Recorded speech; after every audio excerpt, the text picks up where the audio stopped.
اچھا، میں اردو سے عشق کی وجہ سے میرا خیال ہے کہ ایک تو اردو سپیکنگ طالب علم تھے، ایجڈ تھے ذرا، افسر کے کیا ان کا نام تھا، وہ شیروانی پہنتے تھے، اور ایک میں نے اردو کے عشق میں خالص چٹا پنجابی ہونے کے باوجود میں نے ایک شیروانی اور علی گڑھ والا پاجامہ سلوایا ہوا، تو وہ پہن کے میں مشاعرے میں چلا گیا، رستے میں نے ان کو غزل لکھ کے دی. تو وہ جو وہاں پینل تھا ججز کا، اس میں سجاد باقر رضوی تھے، ناصر کاظمی تھے، اور ایک کوئی اور صاحب تھے. تو سجاد باقر رضوی صاحب نے تو اسی وقت وڈرا کر لیا، انہوں نے کہا جی میرے اسٹوڈنٹ آ گئے ہیں تو میں اب اس پینل میں نہیں رہوں گا. تو اس کی جگہ انہوں نے کسی اور پروفیسر کو، لوکل کو شاید لے لیا. تو اب وہاں بڑی ہوٹنگ بہت ہو رہی. تو میری باری آئی تو میں نے جب وہ نظم شروع کی تو اوپر سے میری حیرت قضائی شیروانی اور علی گڑھ والا پاجامہ، تو میری ہوٹنگ جو ہے ڈبل ہوئی. لیکن میرا خیال ہے کہ یا تو وہ تھک گئے ہوٹنگ کر کر کے، یا پھر یہ ہوا کہ میری نظم لمبی تھی اور اس کا کوئی اثر بھی تھا، تو پھر پن ڈراپ سائلنس ہو گیا. تو آدھی نظم میں نے بالکل سناٹے میں سنائی. تو جب ججز نے فیصلہ کیا تو وہ میری رستے میں لکھی ہوئی غزل پر سیکنڈ پرائز مل گیا اور مجھے کوئی پرائز نہیں ملا. اچھا، اس پر لوگوں نے شور مچایا. جب شور مچایا تو سجاد باقر رضوی کہنے لگے میں پتہ کرتا ہوں وجہ کیا ہوئی. تو انہوں نے جا کے پوچھا تو ناصر کاظمی نے کہا کہ یہ نظم اس لڑکے کی نہیں لکھی ہوئی. تو میں نے کہا جی مجھے تو ایوارڈ مل گیا. تو میں اس کا تعلق ہاشمی صاحب سے یہ ہے کہ ہاشمی صاحب کو جب پتہ چلا یہ سارا صورتحال تو انہوں نے کہا جی مجھے نظم دے دیں. تو ان کو میں نے نظم دی تو انہوں نے وہ میری نظم سب سے ٹاپ پر محور میں لگائی، اور اس کے بعد امجد کی کوئی نظم تھی وہ لگائی. تو یہ اس محبت کا انہوں نے وہیں یعنی اظہار کیا، تو ہماری بہت قربت ہو گئی. اچھا، پھر یہ زمانہ تھا نظریاتی آویزش کا، ایک طرف اسلام اور ایک طرف سوشلزم، یہ جھگڑا چلا ہوا تھا.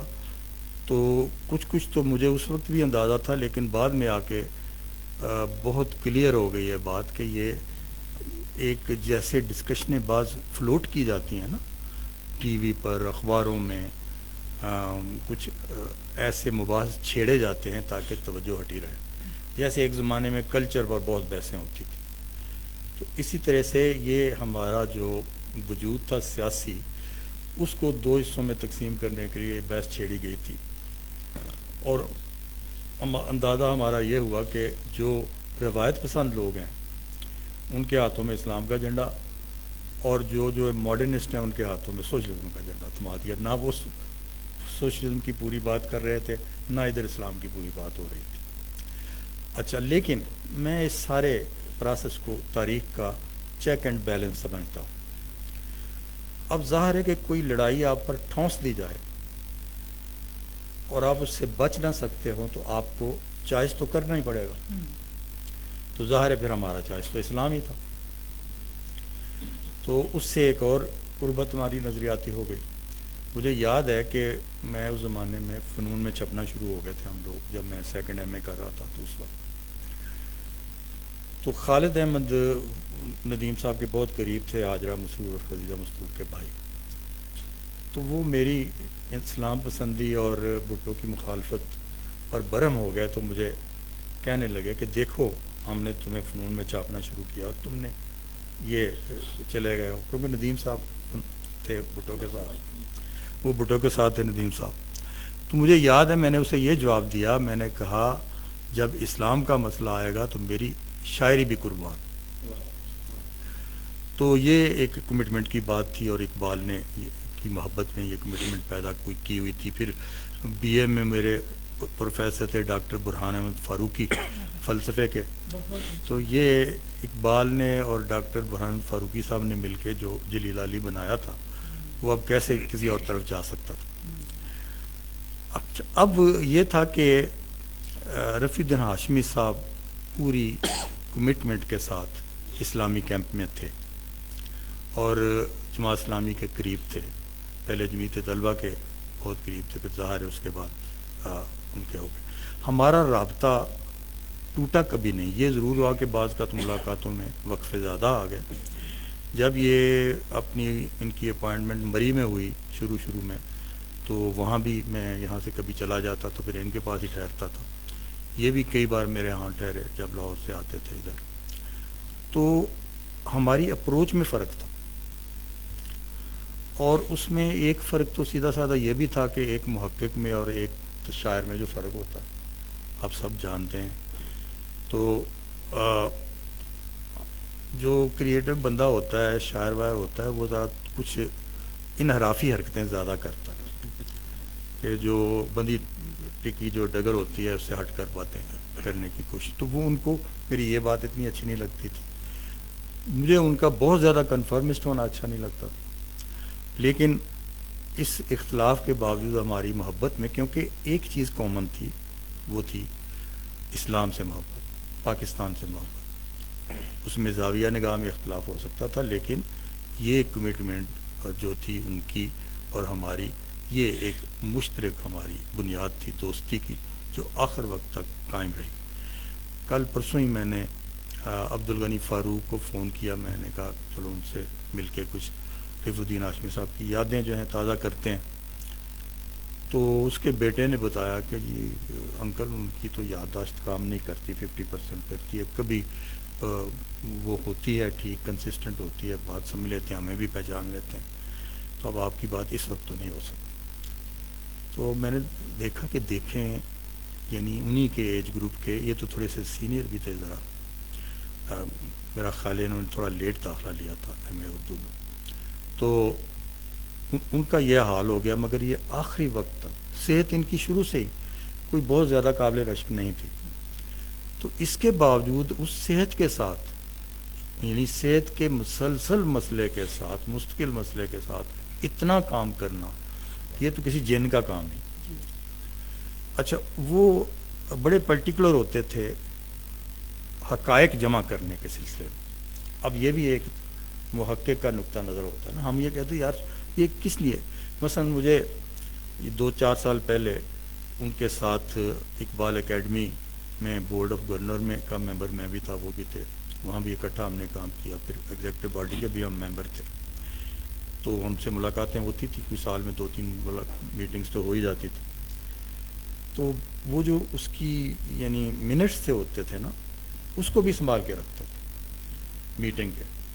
تو میں کہتا تھا یہ ہو گیا جو ہونا تھا, اب اس کو آپ نے کیا کہتے نہیں, کوئی بات کسی وقت تحقیق میں کوئی بات غیر اہم نہیں ہوتی, کوئی فیکٹ غیر اہم نہیں ہوتا, کسی وقت اس کی پتہ نہیں کتنی بڑی اہمیت نکل آئے. تو یہ بالکل ان کی بات درست تھی. تو میں یہ سمجھتا ہوں, اب آپ کو ایسے ہی اس چیپٹر کا میں آپ کو اینڈ بتاؤں.